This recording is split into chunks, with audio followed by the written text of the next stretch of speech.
Bonjour à tous et bienvenue dans ce tutoriel consacré aux questions de type appariement dans Moodle. On a vu dans la vidéo précédente comment paramétrer un test.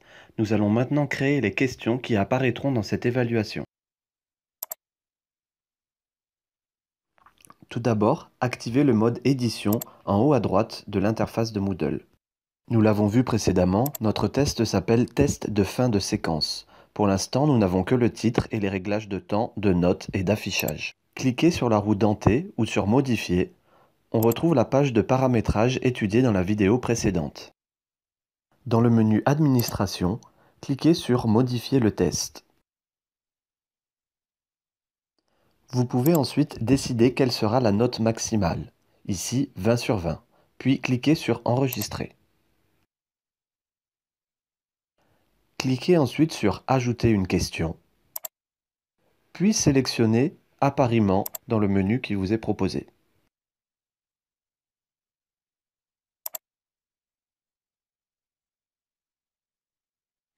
Donnez un nom à la question, ici question 1.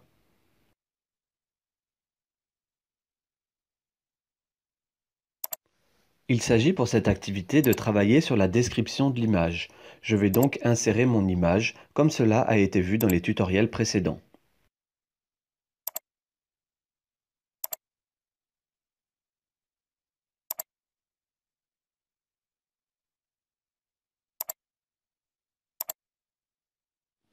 Dans un premier temps, il n'est pas impératif de compléter l'encart Feedback général. Puis il vous faudra par la suite compléter vos questions et les réponses qui y sont associées.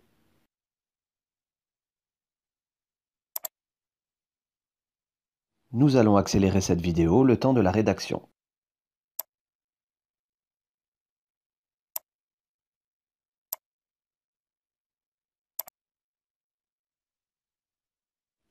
Si le nombre de questions proposées par défaut par Moodle, à savoir ici 3 questions, n'est pas suffisant, cliquez sur 3 emplacements supplémentaires vides. Moodle ajoutera alors 3 emplacements supplémentaires pour vos questions.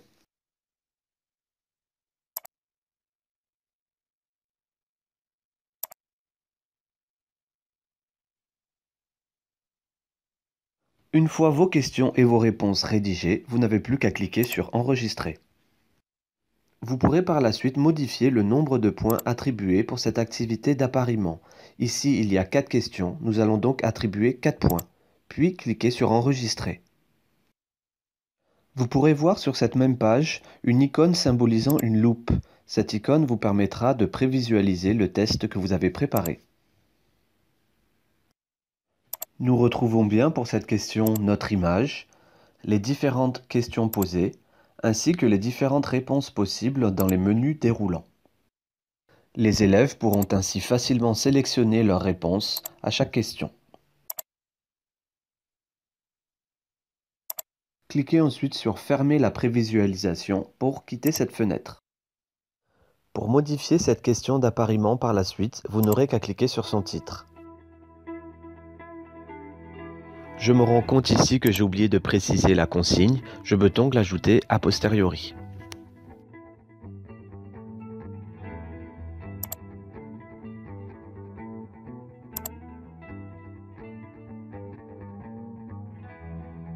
Je n'ai plus qu'à cliquer sur Enregistrer pour valider ma modification. Nous pouvons d'ailleurs voir que cette consigne apparaît dans le récapitulatif de cette activité d'appariement.